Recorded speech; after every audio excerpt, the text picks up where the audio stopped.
자, 오늘은 우리가 기본 이론반의 첫날인데요. 이 수업을 듣기 전에 이제 인강이나 이런 걸로 약간 앞에 2월 특강을 통해서 선생님들이 어떻게 공부해야 되는가에 대한 방법을 좀 보셨을 거예요. 근데 이제 안 그러신 선생님도 계시니까 OT 자료를 잠깐 참고하시면 될 것 같고요. 그 다음에 이제 OT 자료를 먼저 볼게요. OT 자료는 2월 이제 거기 3번을 한번 먼저 보면 우리가 이제 3월에 교육 이론반이라고 이렇게 있어 교육학에 대한 총체적인 이론 정리 이렇게 되어 있는데요. 선생님들이 이제 되게 질문을 많이 카페에 있는데 하시는 걸 보면 1, 2월에 이제 우리가 기본 이론을 벌써 다 들으신 선생님도 있고 이제 새로 하시려고 이 수업을 이제 듣고자 하신 선생님들이 계시는데 그 앞에 이제 그 부분에 대한 뭐 당위성이라든가 뭐 이유는 이제 그거 짧은 인강이니까 그 앞에서 한번 공부 방향 설정이라는 걸 한번 찾아보시면 되고요. 이제 제 수업에 우리 컨셉이 저희는 이제 전공 중에서 내용학이랑 수학 교육학을 가지고 이제 제대로 된 공부를 해서 선생님들의 시간을 좀 절약하고 그다음에 늘어지는 강의도 불편하고 그쵸? 예, 그다음에 또 모자라면 또 더더욱 안 되는 거고요. 그래서 저희가 이제 왜 3월부터 이론반을 시작하는지에 대한 건 이제 그걸 참고하시면 되고 우리는 이제 지금 보시다시피 다시 위에 올라가셔서 강의 시간이 이제 화요일 이제 되게 압축을 많이 해놨고요. 2시에서 6시라고 쓰여 있죠. 그리고 그다음에 이제 거기 특강에 제가 실론 특강 뭐 추후 공지 이렇게 해놨는데 항상 기본 이론을 할 때 실론을 가지고 선생님들이랑 같이 이제 제가 마치 이제 우리가 오늘 수업을 나가면 선생님들에게 어느 파트를 이제 읽어오게끔 밑줄을 치면서 읽어오게끔 해서 그 다음에 이제 특강에서 사실 자료를 가지고 읽은 거를 좀 확인하고 이제 그런 조금 이렇게 공부 방법으로 하면 초등 스타일로 하면서 하는 특강이 있어요. 예. 근데 이제 그 부분을 동시에 나가니까 사실 이게 이 실론이 막 앞뒤가 짬뽕이 되어 있어가지고 우리 이제 과정하고 약간 이 이론책하고 헷갈릴 수가 있어서 올해는 좀 진도를 좀 나가고 그 다음에 이제 실론 특강을 할 거예요. 그러니까 그 부분이 이제 올해는 이루어지지 않는 게 아니니까 추후 공지라는 걸 좀 참고하시고요. 그 다음에 이제 또 올해는 특별히 이제 15 개정이 있어요. 예, 개정이 됐는데 그 부분이 사실 아주 애매모호한 게 아직 반영이 되지도 않으면서 개정은 해버려서 작년에 발표를 해버렸고 그 다음에 이제 뭐 평가원에 전화해보면 이제 시험 문제 낸다 그러고 이제 이렇게 나오거든요. 예, 그래서 이제 그 부분 공부를 해야 돼요, 우리가. 근데 해야 되는데 사실은 이제 2009 개정할 때하고 똑같아요. 그 부분이 이제 얼마만큼 반영이 되느냐인데 조심스럽게 올해는 크게 반영이 안 되겠죠. 예, 많이 안 되겠지만 아마 이제 바뀌게 되는 이제 시행을 학생들에게 하고 있지 않기 때문에 아마 이제 어떤 취지나 이런 동기 이런 게 많이 출제가 되지 않을까 생각을 좀 해보는데 그 부분에 대해서도 사실은 이제 따로 좀 정리를 해드려야 돼요. 그래서 그 부분도 이제 특강이 이루어질 거예요. 그래서 특강에 대해서는 그렇게 말씀을 드리고 그 다음에는 지금 교재는 우리가 지금 이제 선생님들에게 지금 올해 이제 인쇄본이 돼가지고 출판이 된 거에서 첫 교재라서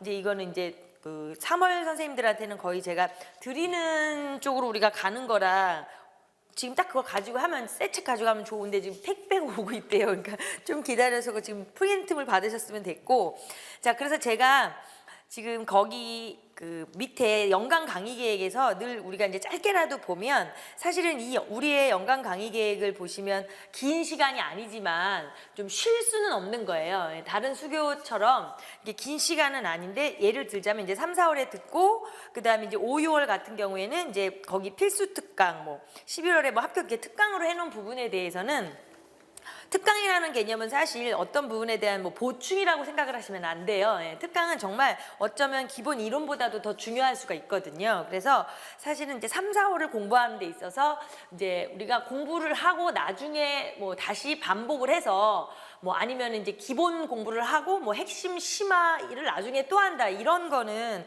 사실은 그렇게 필요한 일이 아니에요. 왜냐하면 수학 교육 이론을 배우는 데 있어서 뭐 그렇게 심화로 들어가야 할 부분이 따로 있는 것도 아니고 사실은 그거는 교육학을 조금 보시는 선생님들은 아실 거예요. 예. 근데 이제 우리가 혼자 공부하는 게 힘드니까 기본을 하고 또 뭐 핵심을 하고 뭐 심화를 하고 이렇게 계속 이어져 가는데 사실 그럴 필요는 없는 거죠. 우리는 이제 시험을 봐야 하는 입장이니까.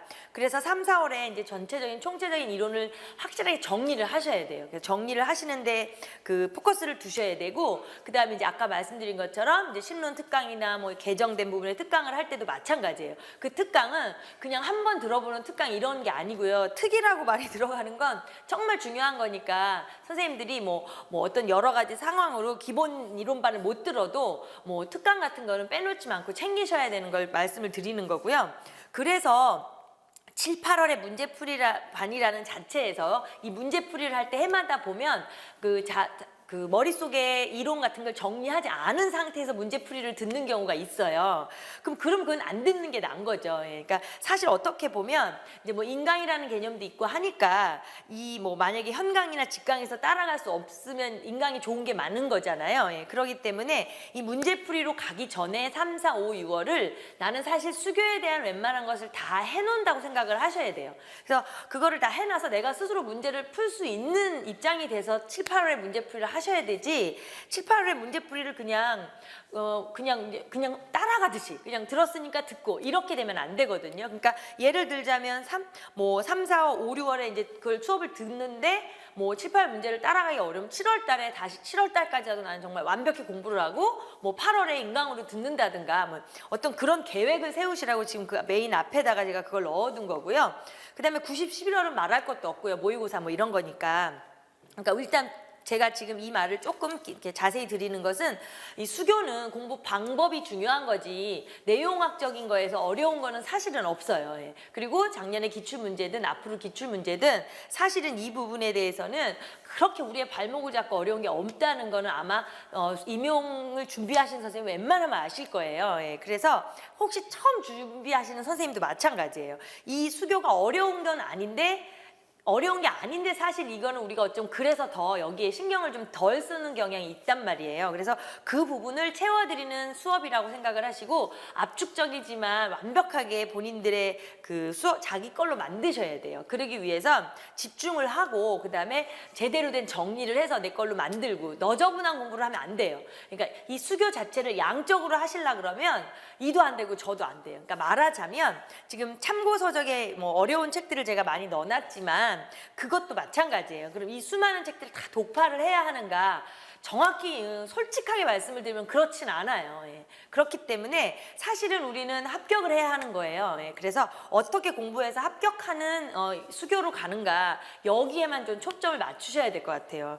자, 그래서 지금 교재가 오면 교재로 자세히 설명을 드릴 테지만 일단 이제 교재는 복사본으로 보도록 하고요. 그다음에 이제 OT 자료에 보면 뭐 강의 계획표는 이제 그런 스타일로 나갈 거지만 약간 뭐 그거는 융통성이 있을 거예요. 이제 뭐 어느 파트에서 좀 길게 나가야 되면 좀 길게 나갈 수도 있는데 이제 그 정도로 좀 끊어줘야 될 것 같고요. 그다음에 이제 뒤에 것들은 처음 공부하시는 선생님들 궁금한 것들이 많이 있어서 제가 이제 그 자리에 넣어뒀고요. 그 다음에 4페이지 같은 거를 4페이지를 한번 보시면 이제 사실은 우리가 이제 가장 중요한 게 그 표에 보시면 우리나라 수학 교육 과정이라는 게 있죠. 예, 그리고 전체적인 그 수학의 역사, 뭐 제가 밑줄 친 거 위주로만 보시면 뭐 국제적인 동향, 수학 교육사, 교육 철학 이게 있는데요. 사실은 이제 이 중에서 우리가 이제 진짜 시험하고 밀접한 관계가 있는 건 뭐 국제적 동향까지가 그렇게 밀접하진 않아요. 예. 그리고 뭐 수학, 교육, 철학이나 역사는 이제 중요한 부분이고요. 그다음에 우리나라 교육 과정은 상당히 중요하죠. 우리가 선생님들이 가르쳐야 되는 입장이니까 이게 사실 제일 중요한 거고요.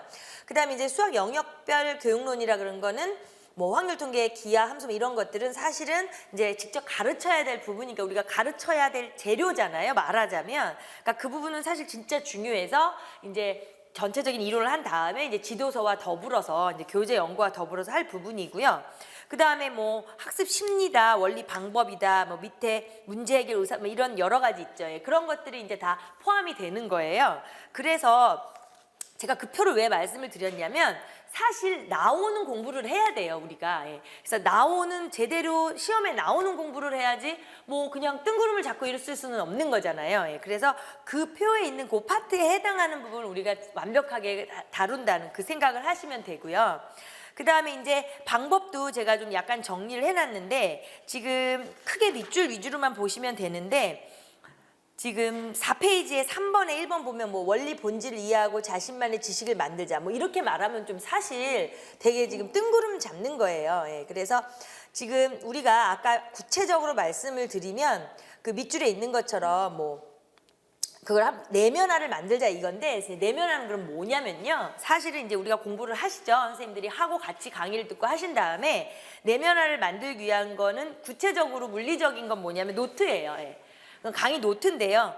늘 강조하는 말이지만 강의 노트하고요. 필기 노트하고 헷갈리시면 안 돼요. 예. 그러니까 선생님들이 필기한 걸 말하는 건 아니고요. 예. 그러니까 항상 뭔가를 적고 싶으면 뭐 포스트잇이나 아니면 뭐 책 구석태기에 이렇게 해도 되는데요. 제일 좋은 건 연습장에다가 이제 막 팔팔 필기를 하셔서 집에 가서 복습하실 때 그 본인만의 자신만의 노트가 있어야 돼요. 정리된 거. 그게 정말 제가 목이 터져라 맨날 강조하는 거니까요. 그 부분을 진짜로 명심해서 이제 1번은 사실 그거예요. 자신만의 지식을 만들자는 건. 그러니까 노트를 꼭 만드셔야 돼요. 필기 노트가 아니고요. 그래서 제일 제가 추천하고 싶은 건 이제 책을 이용해서 책에다가 하고 이제 집에 가서 노트에 정리하는 게 좋을 것 같아요. 그리고 2번이 이제 좀 그래요. 언어적 표현을 바르게 이해하고 판단할 수 있는 감각을 키우자. 근데 이건 좀 너무 이제 멋있게 쓰느라고 쓴 거고요. 여기서도 이제 구체적으로 할 게 뭐냐면 이제 자꾸 읽는 연습을 해야 되는데 우리가 이제 수학 전공자들 이제 약간 이공 계열이기 때문에 지금 이게 좀 인문 계열이랑 이제 짬뽕이 될 때 약간 좀 이렇게 괴리감이 있으시더라고요. 그래서 일단 우선은 큰 욕심을 부리지 말고 많이 읽어야 되는데요. 읽을 때 그냥 사실 그냥 소설책처럼 읽으면 안 되잖아요. 그러니까 꾸준히 읽는 연습이라는 자체도 이제 조금은 이제 뭐 이제 나중에 이제 실론 특강을 하면서 제가 말씀을 드리겠지만 하여튼 우선 가장 지금은 짧게만 말씀을 드리면 좀 읽어야 된다는 거. 꾸준히 읽는 연습을 해야 하는 게 언어적 표현을 바르게 이해한다는 말이 그거예요. 좀 읽기 연습을 많이 해야 된다는 거. 그 다음에는 이제 뭐 기출문제를 처음부터 끝까지 함께 하자라는 것은 사실은 이제 기출문제는 계속해서 제공이 되고 할 거니까 그 자료만 완벽하게 선생님들 걸로 만들어도 돼요. 그러니까 사실은 제 강의뿐만이 아니고요. 이 세상에 강의를 들으시면 어떤 선생님의 강의를 들어도요. 그 사람이 시키는 것만 완벽하게 다 100% 받아들이면 시험은 다 합격해요. 사실 그건 진짜 중요한 거예요. 누구 거를 듣는 것도 사실 뭐 핑계예요, 다. 사실 자기하고 맞는 수업을 찾아서 열심히 공부하면 되거든요. 그래서 이제 기출문제를 처음부터 끝까지 함께 하자는 건 뭐 기출문제집을 혼자 사서 뭘 하시라 이런 뜻은 아니고요. 수업에 충실하시면 이 부분은 해결이 돼요. 그리고 4번의 지도서 활용도 마찬가지예요. 이거는 이제 특강도 있고 수업 중간중간에 이 부분에 대한 얘기를 할 거니까. 그러니까 사실은 지금 핵심이 뭐냐면 이제 자기만의 노트를 만들어야 되고요. 그 다음에 이제 수업에 충실해야 되는 거니까 이제 자료에서 기출문제는 해결이 될 것이고 그 다음에 이제 지도서 부분 요런 몇 가지를 가지고 우리가 임팩트 있게 공부를 하는 거지 어려운 수학교육 원론서들을 가지고 막 읽고 이거는 사실 시험 공부는 아니에요. 그거는 선생님들이 4년 동안 하실 일이죠. 학교를 다니면서 말 그대로 정말 대학교 안에서 하실 일이니까 지금은 그렇게 하는 게 아니기 때문에 이제 뒷부분은 다 충분히 참고하시고요. 제가 그래서 아까 말씀을 드린 게 마지막 페이지 한 번만 보고 요거는 이제 설명을 마칠게요. 마지막에 보면 이제 계획표를 짜라는 건 정말 말씀을 드리지만 계획표를 짜셔야 돼요. 그러니까 수교 수업을 화요일 날 들었으면 어떻게 언제 복습해서 뭘 만들어서 다음 주 화요일까지 전주에 배웠던 걸 어떻게 본인 걸로 만들 것인가를 계획을 짜세요. 그리고 수업을 듣죠. 그 다음에 이제 아까 말씀드린 노트 정리. 이건 필기가 아니라 그랬고요. 그 다음에 그 정리만 하면 안 되죠. 암기하고 반복하셔야 되고요. 그 다음에 이제 읽기 연습이라는 건 기본서 우리 책을 거의 읽는 게 좋고요. 이제 나가는 자료 읽는 게 좋고 그 다음에 솔직히 말씀드리면 쓸데없이 많은 책을 읽지는 마세요. 뭐 실론도 있고 모론도 있고 못론도 있고 몇 개가 있잖아요. 솔직히 시중에. 그 중에서 가장 그래도 많은 사람들이 보고 참고하는 거니까 나는 신론이 좋겠다라고 생각하시면 그거 하나라도 제대로 읽는 게 시험을 보는 데는 도움이 되세요. 여러 가지 책을 읽는 건 그렇게 도움이 안 되고요. 그리고 이제 뭐 문제를 좀 나눠드리는 것처럼 지금 마지막에 서술형, 논술형, 답안 작성 쓰기 연습해놨잖아요. 쓰기 연습을 미리미리 하셔야 뒤로 갔을 때 거부감이 안 느껴요. 그러니까 마치 뭐 읽기, 쓰기, 암기 이런 거잖아요. 그러니까 그게 별일은 아닌 것 같은데 지금 아마 수업을 하면 제가 10,000번도 더 말씀을 드리겠죠. 계속해서 우리는 합격하는 좀 임팩트 있는 공부를 하겠다는 말씀을 아마 강조를 드릴 거예요. 그러니까 그 부분은 이제 진짜 귀에 못이 박힐 텐데요. 아무튼 지금 이제 수업에 대한 말씀을 드렸고 그 다음에 이제 방법을 간단하게 말씀드렸고 그다음에 이제 특강 얘기를 아까 말씀을 드렸어요. 예, 그래서 지금도 마찬가지로 오늘은 이제 처음이잖아요. 그래서 처음이라서 제가 여기 이제 이렇게 써놓는 것들은요, 이제 인강 선생님들이 헷갈리시기 때문에 항상 제가 요건 이제 인강 선생님들을 위해서 많이 써놔요. 그러니까 자료를 항상 거기에 올려놓은 거랑 확인을 하시고요. 이제 우리 현강은 우리가 그냥 그 자리에서 확인하면 되니까요. 그래서 오늘은 이제 요 두 파트를 이제 볼 건데, 사실 요 파트에 대해서 이제 지금 교재 복사본 보시면은 교육학이란 전체적인 거예요. 그러니까 사실 그러면 지금 1단원, 전체 큰 1단원 안에서 시험에 뭐 출제 비율이라든가 뭐 여기 파트를 뭐 완벽하게 뭐 꼭 나온다 뭐 그렇게 말하기는 어려운 단원이에요. 근데 1단원의 그 수학 교육학이라는 여기는 전체적인 개관이 돼서 되게 중요한 데예요. 그래서 여기를 할 때는 사실은 재미도 없고 지루하고 하지만 그래도 여기를 전체적으로 이렇게 딱 흐름을, 맥을 이렇게 딱 짚어 놓으셔야 그 다음부터 이제 교육 과정 넣는 거랑 심리 넣는 거랑 이렇게 막 짬뽕이 된단 말이에요. 그래서 오늘은 사실은 되게 큰 이렇게 아웃라인을 잡는 수업이기 때문에 그렇게 참고를 해야 되니까 그런 방향에 맞춰서 보셔야 되고요. 그 다음에 이제 교육 과정 부분은 아까 말씀드린 것처럼 사실은 이제 올해 출제가 아무래도 2009 개정이 가장 많이 될 거니까 2007, 2009 개정을 좀 더 막 디테일하게 이제 정리를 하긴 할 거예요. 그런데 2015 개정 또한 우리가 놓칠 수 없기 때문에 그 부분을 할 거예요. 근데 오늘은 이제 처음이라 제가 뭐 7차까지 저렇게 써놓은 걸 왜 저렇게 써놨냐면요. 이제 우리 사실 우리나라 교육과정 전체에서 7차 개정까지는 이제는 특별히 그렇게 많이 문제가 출제되지 않는 건 사실이거든요. 그래서 그 부분은 그냥 한번 다 같이 읽어보면서 처음이자 마지막으로 정리만 하고 넘어갈 거라서 지금 저렇게 써놓은 거예요. 그래서 사실 이 공부하는 방법이라는 거에서 이제 우리가 이렇게 딱 수업을 들을 때 내가 오늘 뭘 하는가에 대한 거를 정리하고 시작하는 건 되게 중요해요. 그래서 오늘 우리가 할 부분은 전체적인 수학 교육학의 아웃라인을 잡는다는 거, 그 다음에 교육 과정은 다음 시간에 디테일하게 나가지만 오늘은 그냥 7차까지는 그냥 이 정도는 우리나라 교육 흐름은 아셔야 되잖아요. 그러니까 그렇게 그냥 흐름만을 같이 읽어보겠다 이 생각만 하시면 되고요. 그 다음에 요즘은 양적인 공부에 우리가 목숨을 걸 필요가 없기 때문에 이제 질적인 공부를 해야 돼요. 그래서 지금 나눠드린 자료나 이런 것들은 제 자료는 특히 그래요. 모두가 자기 자료에 자부심이 있겠지만 쓸데없는 걸 정말 많이 안 넣거든요. 그래서 역으로 말하면 언제든지, 그러니까 어떤 때는 막 학생들이 예전엔 그랬어요. 한참 전에 몇 년 전에는 사람들이 막 양로하는 거에 좋아하고 그랬는데 이제 좀 세대가 이렇게 바뀌다 보니까 이제 많이 바뀌었잖아요. 그래서 그런지 우리가 사실은 이제 많은 양이 중요한 건 아니에요. 그래서 이 자료가 나간 부분에 대해서는 완벽하게 본인 걸로 만드셔야 돼요. 그러니까 사실은 이제 이거죠. 참고 자료라고 표현하는 게 있잖아요. 제 자료에는 특별히 그렇게 참고 자료가 없어요. 그러니까 거의 필수 자료이기 때문에 선생님들이 완벽하게 좀 자신의 것으로 만드셔야 돼요.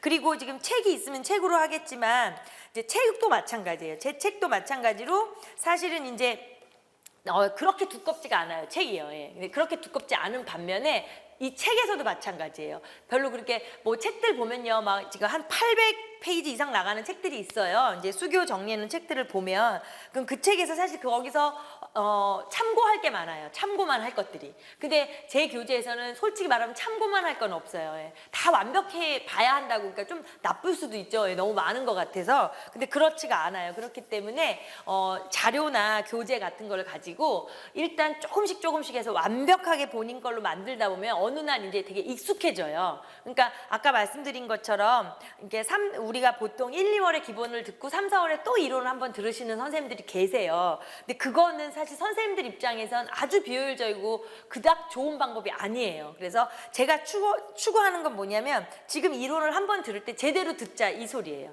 제대로 들으셔서 만약에 그래도 사람이 까먹잖아요. 그러니까 그런 부분은 아까 말한 그 노트가 해결을 해줘야 돼요. 본인이 만들어 놓은 노트가 앞에 내용을 까먹었을 때 그걸 해결을 해줘야 된다는 거죠. 그리고 아까 완벽하게 공부를 해서 문풀반에 가야 된다고는 했지만 사실 사람이 그렇지가 않잖아요. 그러니까 또 그 부분을 해결할 거는 노트를 만드셔야 되는 거고 아까 말씀드린 것처럼 그 교재가 노트하고 교재 이 두 권이 아마 12월 달에 시험 보실 때까지 우리 목숨줄이라고 생각을 하시면 될 것 같아요. 그래서 그 책 같이 복사한 거 나눠드린 게 있어요. 근데 아무래도 조금 있으면 택배가 올 테니까 우선은 거기다 이제 같이 좀 정리를 하시고 나중에 이제 교재로 정리를 하시면 될 것 같아요. 예. 자, 그래서 우선은 그 지금 전체적으로 책에서 그 수학 그 앞에 그 완전 정말 개괄적인 게 있어요. 그런 걸 좀 이렇게 확인을 하고 넘어갈 텐데요.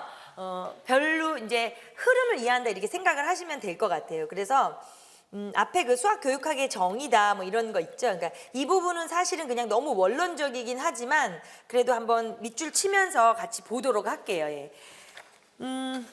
첫 번째 페이지에 수학 교육학의 정의에서 왜 교육학 기본 개념 있죠. 예. 거기서 지금 두 번째 단락에서 예. 수학 학습 지도는 무엇을 가르치면 좋을까에 대한 것과 어떻게 가르치면 좋을까에 대한 것 있죠. 예, 이거 쭉 밑줄 치시면서 학생이 여러 가지 정보원으로부터 얻어진 정보를 받아 그거 변환하고 교사의 요청에 의해 교재의 습득, 질이나 사고, 활동의 발달 정도에 관한 정보를 교사의 발문에 대한 답으로 또 연수 문제 해답으로 뭐 교사에게 절단하는 활동까지 쭉 가로 안인데 밑줄 치시고요. 일단 밑줄은 쳐놓고 일단 항상 무엇을 가르쳐야 되냐 또 어떻게 가르쳐야 되냐 이게 뭐 고민이죠. 예.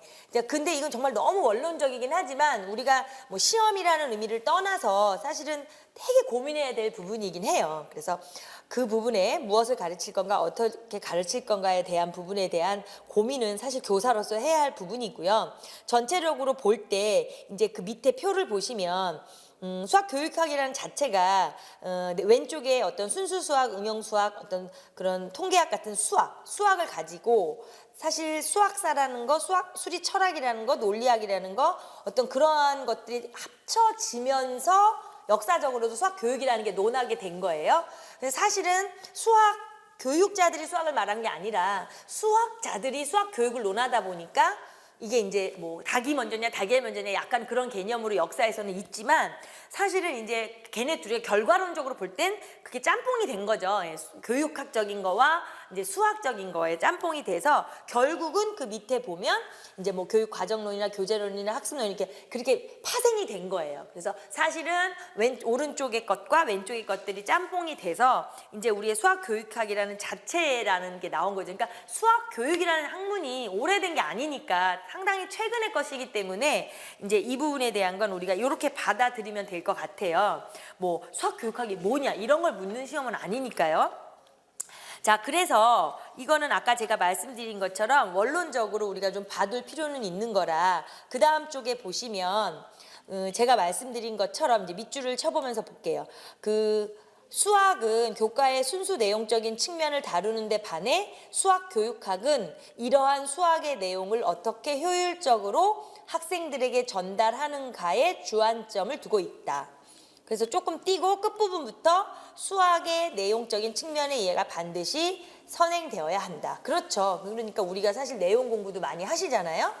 자, 그리고 교육학의 영향을 보면 이제 어떻게 이 수교가 탄생됐는가에 대한 의미라서요.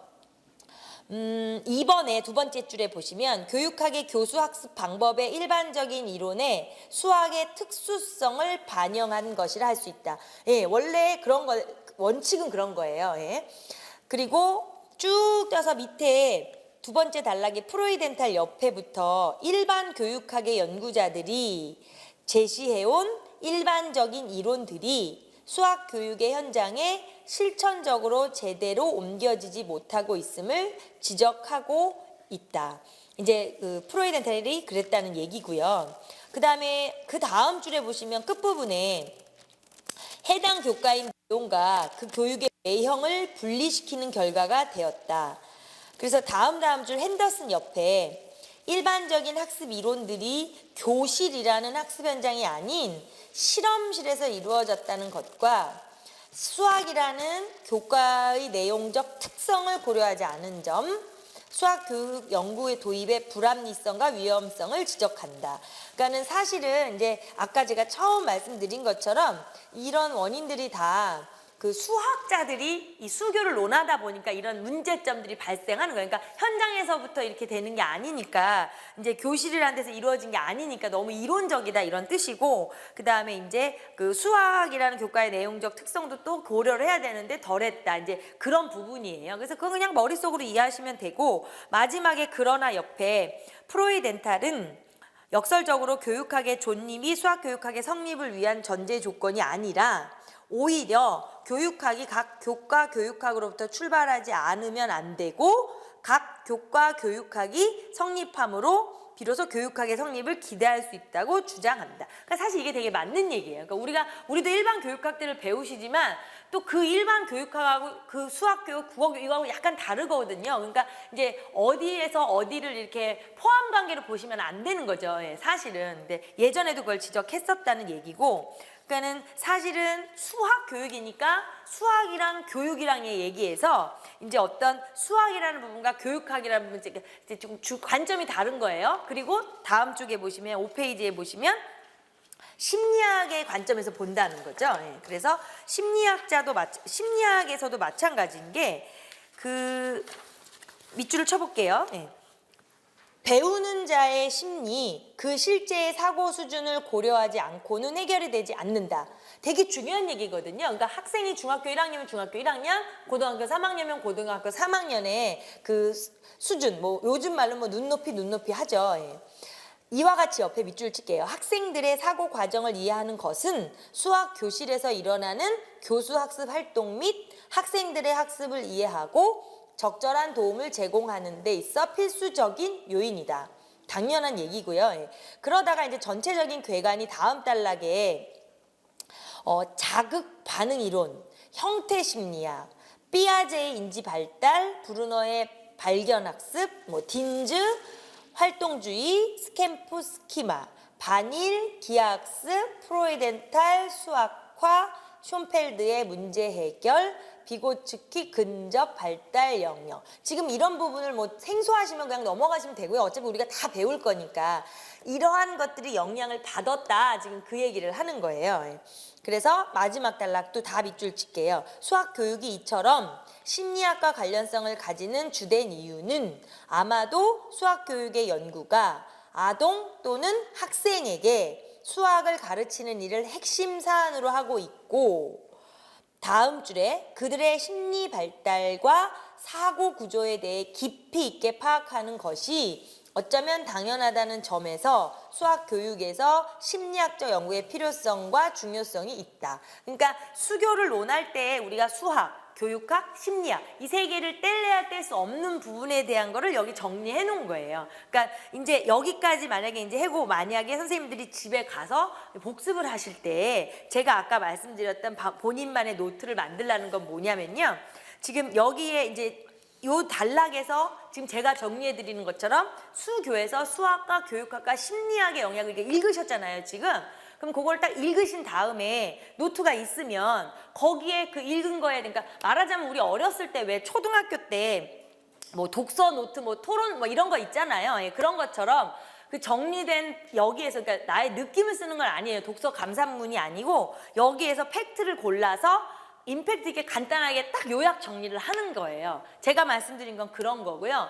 그런 방법으로 공부를 하면 안 될 수가 없어요. 거기에 우리가 서답형으로 이제 작성을 하기 때문에 앞에서부터 그런 습관을 들여놓으시면 그거는 완벽하게 정말 잘 되거든요. 그러면 이제 이렇게 한 400페이지 되는 책에서 모든 데를 그러냐? 아니, 그건 절대 아니고요. 예. 지금 이런 파트는 그래요. 그렇게 해서 정리해 놓으시면 사실 그 다음에 여기는 읽을 필요도 없어요. 그러니까 읽을 필요가 좀 없는 파트는 그렇게 정리를 해 놓으시라는 거예요. 그리고 뒤로 가면 또 여기는 이렇게 하는 거다 이렇게 가르쳐 드리니까 이제 그런 것들이에요. 그러면 본인의 생각이 정립이 돼요.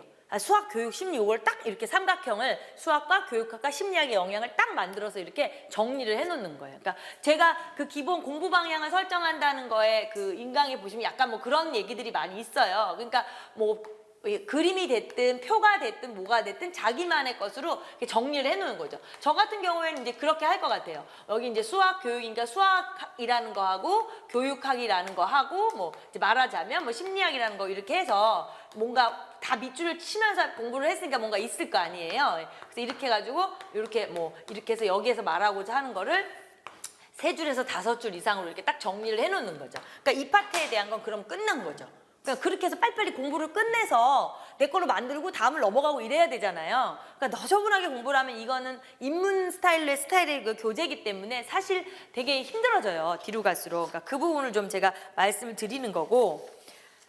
그러니까 사실 오늘은 그런 말이 많을 거예요, 아마. 예. 그 다음에는 이제 뒤에도 마찬가지예요. 뒤에도 마찬가지로 이에 이제 교육학의 연구 영역이 있어요. 그럼 이제 연구 영역이 8가지가 있는데 사실은 이 연구 영역은요, 그냥 시험 문제라고 생각을 하시면 돼요. 그러니까 우리 수학 교육학이 이제 임용 시험에 나오는 시험 문제다 생각을 하시면 돼요. 그러면 그러니까 그런 차원에서만 간단히 보면요, 지금 수학 기초론이라고 있죠. 예, 거기에서 밑줄 치는 것만 딱 쳐놓으셔야 나중에 노트 이렇게 정리하실 때 그걸 좀 인용하라고 제가 그렇게 몇 줄 띄고 밑줄 치라고 막 이러잖아요. 예.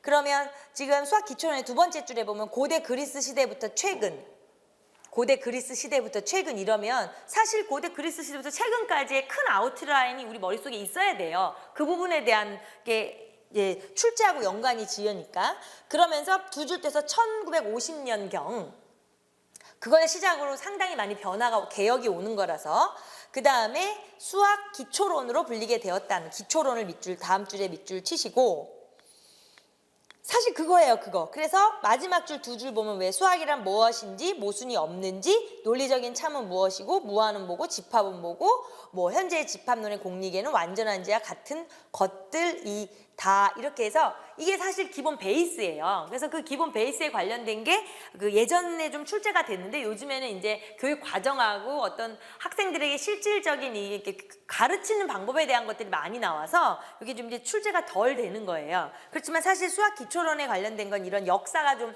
흐름의 베이스가 나오는 거고, 그다음에 수학사에 관련된 게 이제 2번에 나오면 요 파트도 출제가 되는 파트인 거예요.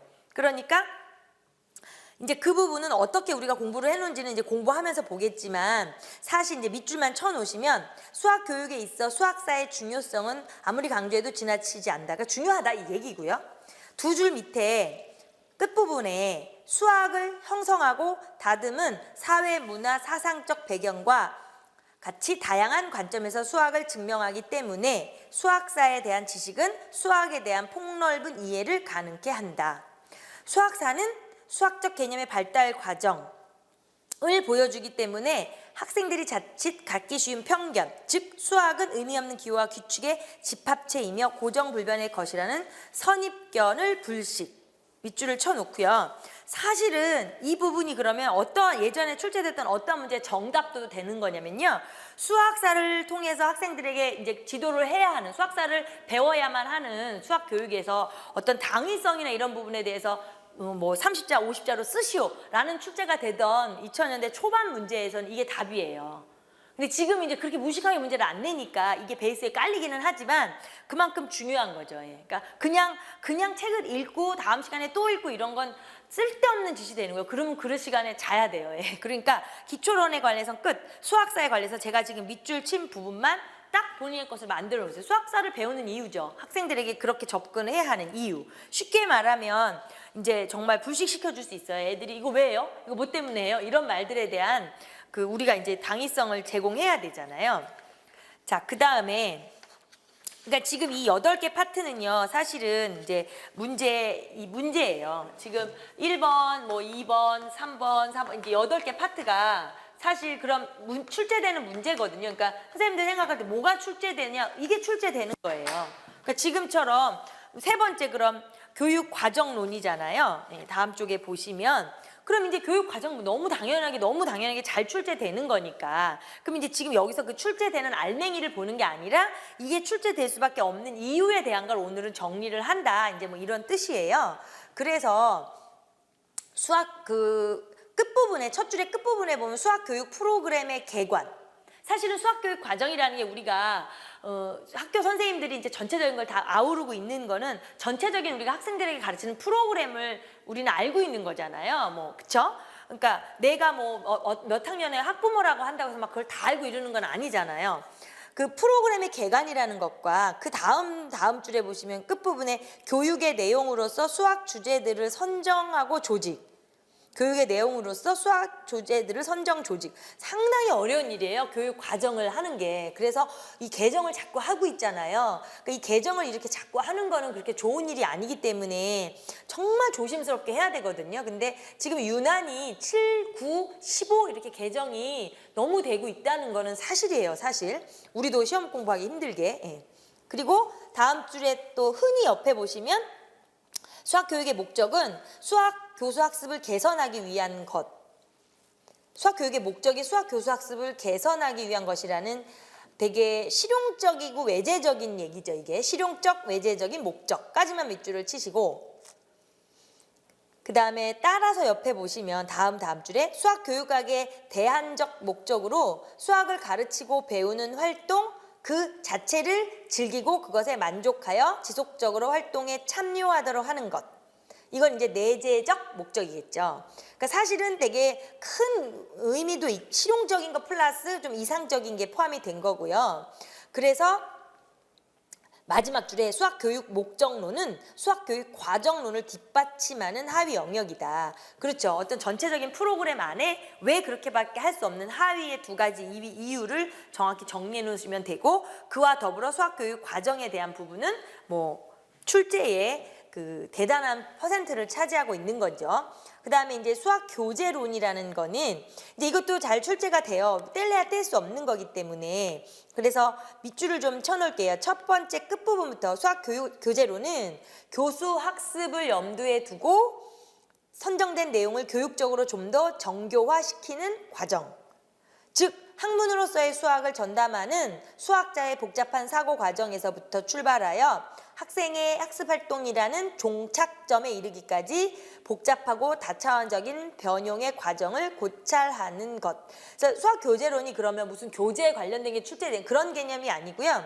사실은 이제 되게 학문에서 시작을 한 거기 때문에 그걸 우리가 학생들에게 어떻게 잘 가르칠 것인가에 해당하는 거기 때문에 그것을 학문적인 수학을 가르치는 수학으로 바뀌게 되는 부분에 대한 걸 수학 교재론이라고 생각을 하시면 돼요. 그래서 그 부분도 상당히 우리가 이제 잘 다뤄야 되는 부분이에요. 그리고 다섯 번째 교수 학습론 마찬가지죠. 예.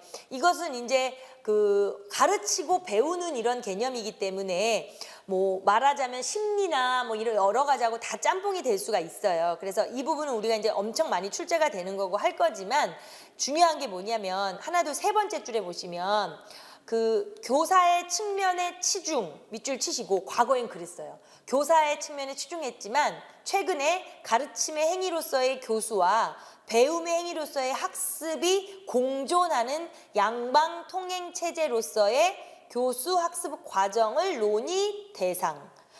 대단히 중요한 게 뭐냐면 그러니까 작년이 벌써 됐죠. 예. 2015년 12월에 그쵸 본 시험에서도 출제되는 문제들은 다 이제는 뭐 선생님이 어떻게 했고 학생이 어떻게 했고에 대한 양방 통행제도에 대한 문제가 출제되는 거예요. 말하자면 그러니까 그럴 수밖에 없는 거잖아요. 선생이나 학생 어디에도 치우치지 않는 것이기 때문에 그래서 수학 교수 학습론이라는 자체는 우리가 이제 심리하고 똑같지만 그래서 좀 더 그 실질적인 거에 관련돼서 공부를 하는 거고요. 그러니까 수학학습 심리하고 교수학습하고 거의 비슷한 거지만 심리는 이론을 가지고 하는 거고 교수학습 이론에서는 그 심리를 바탕으로 해서 실질적인 걸 공부를 하게 될 거예요. 그러니까 사실은 시험 출제 문제에는 학습 심리가 베이스에 깔리긴 하지만 이제 전체적으로 유형이라 그러죠. 문제의 유형은 교수 학습론이 더 많은 거죠. 말하자면. 그러니까 그렇게 받아들이셔야 되고 그다음에 수학교육 평가 6번의 평가라는 건 이건 이제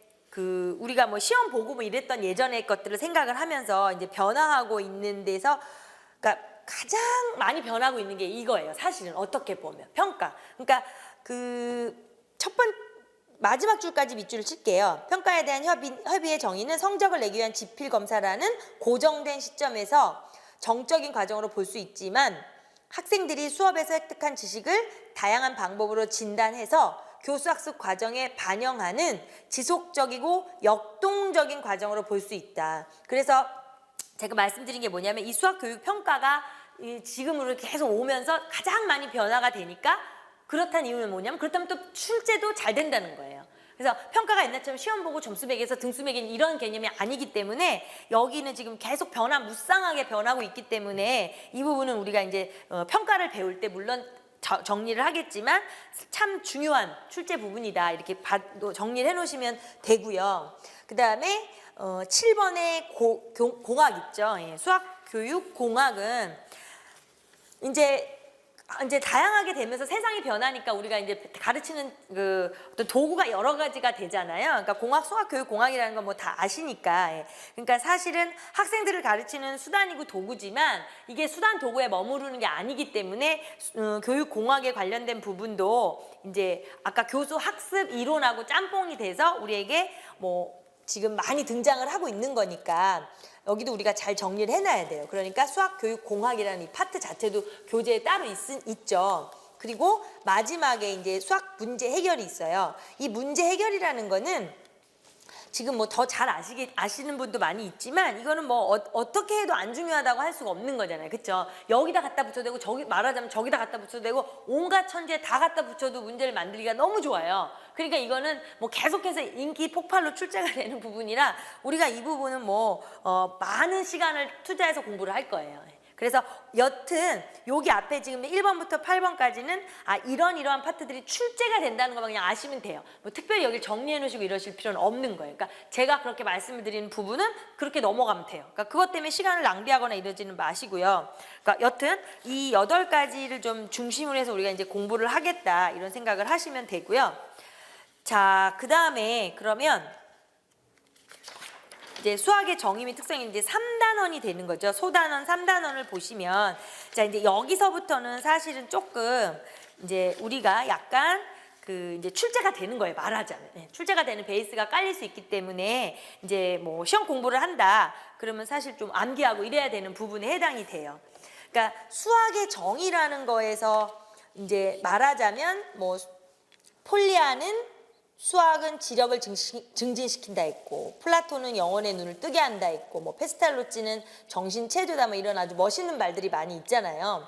예, 이제 이러한 것들에서 우리가 4가지를 보면 이제 수학은 모순 없는 명제들의 모임이고 하나의 언어이고 패턴과 관계를 연구하는 학문이고 사고하는 하나의 방법이다라고 말한 이제 이건 어떤 수학의 정의를 진짜 정말 수학적으로 잘 우리가 이제 정리해 놓은 거잖아요. 그래서 그 부분은 사실은 이제 좀 많이 읽어 놓으시면 뭔가 이제 논술을 하거나 서술을 할 때 좀 좋으실 것 같고, 그 다음에 이제 2번째 수학의 특성이 있어요. 그래서 막 이거 안 외워질 때는 막 이제 되게 헷갈릴 수가 있어가지고 뭐 실추, 현계 막 이러고 막 외우고 이랬는데요. 예, 어쨌건 그냥 사실은 수학의 특성이 지금 교재 7가지로 정리해 놨잖아요. 이건 외워놔야 돼요. 그러니까 수학의 특성이 뭐야? 이러면 뭐 실용성이고 추상성이고 직관 논리성이고 뭐 일반 특수성이고 뭐 형식성이고 이상성이고 이렇게 있잖아요. 그래서 사실 지금 말씀드리는 수학의 특성 7가지는 외우자. 예, 외워두셔야 돼요. 그래서 이제 하나씩 볼게요. 이제 나중에 정리하실 때 외우시면 되고, 뭐 실용성이라는 자체를요. 이제 우리 문제 출제에서 보면 이제 어떤 교사와 학생이 아까 같이 양방향 수업의 지문이 많이 출제가 되는 요즘의 트렌드를 보면 거기에서 이제 실용성이라는 거를 뭐 실제 생활에서 수학이 뭐 어쩌고 저쩌고 이렇게 구체적인 단어를 사용하진 않죠.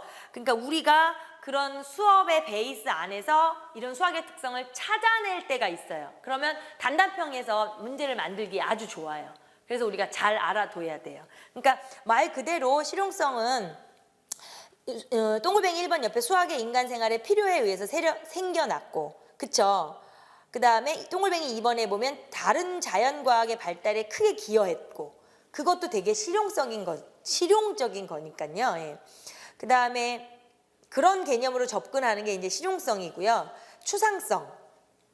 1번에 동글뱅이 1번 옆에 이질적인 속성을 버리고 동질적인 속성만을 추출하는 거. 그쵸? 예. 그러니까 사실은 수학이 대단히 추상적인 학문이잖아요. 예. 그래서 어떤 그러한 성질들을 가지고 우리가 이제 수학 공부를 하는 거기 때문에 학생들이 어려워하죠. 그 다음에 이제 형식성. 그럼 형식성은 뭐냐? 우리가 생각할 때 되게 기호가 많고 막 이러니까, 그쵸? 되게 형식적이라고 생각할 수 있죠. 그러니까 기호가 많고 이랬다기보다는 결국은 우리가 수학을 다 뭐 이래저래 공부를 하다 보면 마무리를 지을 때 항상 원리나 규칙이나 이런 걸 만들어내잖아요, 수학은. 그러니까 동글뱅이 1번에 보면 격식을 만들고 따르고 통일된 원리나 규칙을 아예 만들어버리는 거. 그러니까 이런 것이 되게 형식적이라는 거죠. 그러니까 형식적이 너 왜 이렇게 말을 형식적으로 해? 뭐 그런 개념이 아닌 거잖아요. 예. 그러니까 사실은 형식성이라는 의미를 지금 제가 말한 것처럼 오해하시면 안 되고 기호에 얽매여 있기 때문에 형식이다 이렇게 생각을 해도 안 되고요. 수학의 형식성이라는 거의 가장 큰 의미는 뭐냐면 우리가 서로 의사소통을 하기 위한 수단이기 때문에 형식적이 되는 거예요. 의사소통의 수단이 되는 하나의 성질이라는 거예요. 그러니까 지금 형식성을 설명하고 있는 거였거든요. 네. 그러니까 세 번째 가로 번호죠. 그러니까 좀 더 세련되고 뛰어난 의사소통을 하기 위해서 우리가 수학적인 언어를 사용해야 되잖아요. 그러면 그런 수학적인 언어를 사용을 한다는 거죠. 그러니까 화살표를 이렇게 할까요? 네, 수학적인 언어를 사용한다는 그 의미가 왜 그러냐면 소통을 해야 되니까. 근데 그런 데 있어서 그럼 말하자면 이런 거죠. 뭐 모든 여러 가지 영어, 일어, 한국어가 여러 가지가 있지만 사실 우리가 수학이라는 학문에 대해서 만약에 국제 세미나를 한다 그럴 때 보면 가장 국제 세미나가 원활하게 이루어질 수 있는 게 어떻게 보면 수학이에요. 왜냐하면 형식적인 거에 상당히 이렇게 틀에 갇혀 있기 때문에. 그러니까 그런 의미의 형식성이라고 생각을 하셔야 되고요. 그 다음에 이제 계통성은 수학의 어떤 가장 또 중요한 성질이잖아요. 이게 수학이 그래서 못하는 거잖아요. 학생들이 중학교 때 못하면 고등학교 때까지 못하는 그런 좀 생각을 하면 되고요. 그래서 계통성의 동글뱅이 2번에 보면 수학적 개념의 확장이랑 관련이 된 거고요. 예.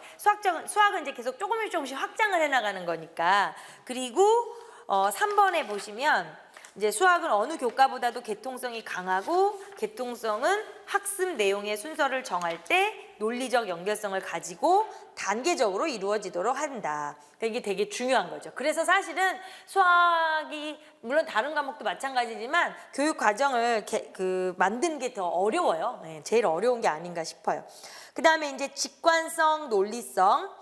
또 이렇게 우리가 딱 들으면 알아요. 직관성, 논리성 이게. 근데 정말 90년대에 이럴 때 사지선다로 문제를 낼 때는 정말 너무나 쉽게 그냥 이 말 그대로 그냥 논리적인 것, 직관적인 것 이런 식으로 문제가 나니까 문제가 없는데 지금은 그렇지 않기 때문에 말하자면 논리성이라는 자체에 대해서 첫 번째 동글뱅이 1번에 보면 전제나 선행 명제로부터 결론이나 후속 명제를 타당하게 이끌어내는 그런 게 논리적인 거잖아요. 그래서 이것도 어떤 수학이라는 학문의 가장 큰 특징 중에 하나고, 그 다음에 그러나 옆에 밑줄을 다 쳐놓을게요. 논리적이고 정당화되는 대상은 사실상 직관에 의해 발견이 되고 발명되는 경우가 많으므로 수학에서 직관은 매우 중요하다. 그러니까 사실은 직관의 논리의 베이스가 직관이 되기 때문에 둘은 뗄래야 뗄 수가 없는 거잖아요. 근데 우리가 일반적으로 직관적으로 뭔가를 얘기할 때 사람들은 이제 그거를 비논리적이라고 말을 한단 말이죠. 그건 잘못된 거고, 동글뱅이 2번의 옆에 직관적 사고란 사고의 대상을 인지하는 활동이 다소 분명하지 않으나 관찰, 실험, 실측, 작도, 제작 등이나 직감을 통하여 감지하는 사고이고, 마지막 줄에 이론과 구체를 맺어주는 것 또는 구체에서 논리의 방향을 시사해주는 것이다. 그렇죠. 그래서 그러한 베이스가 있어야 논리적인 사고도 가능하다. 이런 뜻인 거죠. 그래서 일단은 직관 논리에 대한 걸 구분하실 줄 알면 되고, 그 밑에도 일반 특수성을 구분할 줄 알면 돼요. 그러니까 말하자면 일반 특수성이니까 일반성은 또 수학의 가장 특징 중에 하나로 결국에는 밑줄 쳐면서 얘기할게요. 일반성이란 하나의 대상에 대한 고찰로부터 대상을 포함하는 집합에 대한 고찰로 확장시키는 일반화의 성질. 그러니까 사실은 결국은 우리가 일반화를 만들기 위하여 수학적 공식이나 이런 거를 증명해내는 거잖아요. 예. 그래서 일반성을 이제 그렇게 본다면 특수성이 또 일반성이랑 되게 대립되는 개념이에요. 그렇죠? 일반성이 되게 대립이 되는 개념인데, 말하자면은 어떠한 무슨 명제를 찾아냈을 때 반례를 찾는 게 특수성이잖아요. 그렇죠? 예. 그렇기 때문에 일반성이랑 특수성은 사실 상당히 대립적인 개념이 되면서 뗄래야 뗄 수 없는 거고, 그다음에 직관성과 논리성은 논리의 베이스가 되는 직관이라서 뗄래야 뗄 수가 없는 거고, 그다음에 이상성이라는 거는 사실 추상성이랑 헷갈리면 안 돼요. 그래서 이 부분이 이제 예전 문제에서는 그렇게 쉽게 낼 때는 이제 그렇게도 등장을 했었죠. 그래서 되게 추상성이랑 약간 이제 헷갈릴 수도 있고 또 어떻게 보면 밀접한 관계가 될 수도 있어요. 그래서 마지막 줄에 왜 뒷부분에 보면 본질적인 요소만을 고려하여 새로이 바람직한 형태로 단순화시킴으로써 얻게 되는 특성. 그러니까 헷갈릴 수가 있는 거죠. 그러니까 그러면서 또 하나는 이제 현실적으로 생기는 오차들이 좀 약간 이제 배제해버리는 거죠. 뭐 무시한다는 표현이 되는 건데, 그러니까 그런 식으로 했을 때 우리가 이제 수학 교육 자체를 할 때 있어서 교육적인 걸 가기 전에 수학적인 걸 논해야 할 때 수학의 특성에 대해서 뭐냐 그러면 딱 7가지를 그렇게 물론 뜯어보면 9가지죠. 예, 논리성이랑 이렇게 2개 짝꿍이 지어 있으니까. 근데 여튼 그럼 이 부분은 뭐냐? 정리를 하면 나름대로 그 수학적 정의, 그러니까 사실은 아까 90년대 말 이렇게 문제가 날 때는 그냥 직관성과 논리성에 대해서 20자 이내로 쓰시오 이렇게도 내는 시절이에요. 근데 지금은 그렇게는 안 내거든요. 그러니까 지금 그렇게까지는 아니고 이제 지금 오늘은 처음이니까 제가 자꾸 말씀을 드리면 그 뭔가 정리를 하고 싶다고 했을 때 이런 식으로 외워야 되는 건 외워야 되거든요. 그러니까 수학의 특성이라는 것을 놓고 특성에 대해서 7가지에 대한 아주 한 10자 미만의 핵심적인 키워드 이렇게 해서 딱 정리를 해놓으면 이렇게 이건 까먹으면 안 되니까요. 우리 자기만의 노트에 들어가야 돼요. 수학의 특성 7가지 해서 딱딱딱딱 적어놓고 핵심적인 키워드만 이렇게 맺어주면 되잖아요. 그러니까 방법은 시간을 절약하고 그 다음에 까먹지 않으셔야 되고 이런 거기 때문에 공부하는 방법은 되게 중요해요. 예. 그리고 마찬가지로 3번에 이제 페이지 14쪽으로 표시되는 수학 교육의 목적 있잖아요. 이것도 마찬가지예요. 수학 교육의 목적도 기억을 하셔야 돼요. 그러니까 가끔 둘이 헷갈려요. 조금 전에 말하는 어떤 그 특성하고 이거하고 되게 헷갈릴 때가 있어요. 그러니까 구분해서 해놓으시고 그러니까는 목적이라기보다는 하나의 가치예요, 가치. 수학 교육을 하는 가치. 그러니까 지금 수학의 특성이랑 수학 교육의 가치랑 왜 기억을 해야 된다는지 아마 아실 거예요. 그러니까 어떤 수학의 특성이 지금 뭐 이런 여러 가지 고유의 성질이 있잖아요. 그리고 우리는 가르쳐야 되는 입장에 수학 교육을 가르쳐야 되는 목적이 있단 말이에요. 그러니까 그거를 하나의 가치가 되는 거예요. 그래서 지금 그 4가지도 기억을 해야 되는 거예요. 그래서 실용적인 가치라는 건 사실 학생들에게 이걸 쓸데없이 가르친다고 생각하면 얼마나 우리 가르치는 사람도 재미가 없어요. 그러니까 지금 동글뱅이 1번 옆에 보면 밑줄 칠게요. 사회생활을 할 때나 다른 학문을 공부하는데 도움이 되는 실용적인 학문이다. 그러니까 이러한 거를 생각을 할 때 우리가 목적이 그런 거잖아요. 얘네들이 다 지금 사회에 나가서 이렇게 해서 가르쳐야 된다는 그런 목적을 갖고 있어야 되고, 그 다음에 2번에 마지막 줄에 보면은 학문을 하는데 필수적이다. 이것도 마찬가지죠. 뭐 고등학교까지 가든 대학을 진학을 하든 되게 필수적인 거니까 그래서 가르쳐야 되는 거고, 그 다음에 마지막에 보면 뭐 공학, 경제, 뭐 산업, 금융, 국방 이런 것처럼 수학은 기초적인 학문이다. 이 자체로서도 되게 실용적인 거예요. 그러니까 내가 수학 선생님이기 때문에 수학을 가르쳐야 되는 목적은 가지고 계셔야 되잖아요. 그러니까 실용적인 가치가 상당히 큰 거고, 그 다음에 이제 2번째가 그 정신도야적 가치라는 거죠. 그러니까 이거는 이제 생각해보면 약간 좀 뜬구름 이렇게 생각하는데 그걸 이제 정신도야라는 의미로 우리가 이제 만들어놔서 그렇지 사실은 수학을 하는 이유죠. 거기 보시면 합리적, 논리적, 추상적, 창의적, 비판적, 형식화, 단순화, 종합화, 기호화, 형식화. 이렇게 정말 이게 사실은 어떻게 보면 뭐 나중 어른이 돼서 사회생활은 2번째로 치더라도 당장에 초등학교, 중학교, 고등학생 학생들에게 이거를 가르쳐야 되는 거잖아요. 그러니까 그러한 목적이 필요하고요. 그 다음에 또 심미적인 가치라는 건 사실은 이제 동글뱅이 1번에 보시면 기하학적 도형이나 황금 분할, 수학의 아름다움을 인식하는 거, 뭐 이러한 거. 그 다음에 여러 가지 이제 그러니까 뭐 아름다움 굳이 그렇게만 보시면 안 되는 게 그냥 단순 아름다움이 아닌 거예요. 예, 그러니까 어떠한 자연 속에서 일어나서 결국에는 뭐 도형하고의 연계성이 되는 그런 아름다움까지 가야 되는 거니까 결국에는 그 자체로서 이제 수학을 가르치는 목적이 있다는 거죠. 그래서 동글뱅이 3번 한번 보시면 학생들 수준에서 수학의 심리적 가치는 쉽게 인식하기 어렵지만 맞아요. 애들은 그는 쉽게 인식하기 어려울 거란 말이죠. 그렇지만 많은 수학자들이 수학에서 볼 수 있는 추상화된 아이디어들의 아름다움을 강조하였다. 그렇다면 이 수학자들이 강조하였다고 해서만 중요한 게 아니라 그럼으로써 결국에는 많은 수학적 이론과 개념으로 파생돼 나가는 거거든요. 그 심리적 가치가. 그래서 중요한 거예요. 그러니까 결국에는 정신도야, 심리, 그 다음에 마지막 문화적 가치까지. 그러니까 문화적 가치는 학생들에게 그 뭐 우리가 뭐 문화 가치가 뭐 문화재 이렇게 눈에 보이는 것만이 문화적 가치는 아닌 거잖아요. 그러니까 문화적 가치는 어떻게 생각을 해야 되냐면 이제 계승되고 전달된다는 거죠. 그러니까 얘네들이 앞으로 살아나갈 학생들이 역사적으로 계속해서 계승되고 이렇게 전달이 되는 거 이런 개념으로 봐야 돼요. 그러니까 결국에는 그 다음 그러니까 2번에 보시면 다음 장에 동글뱅이 2번으로 연결이 되는데요.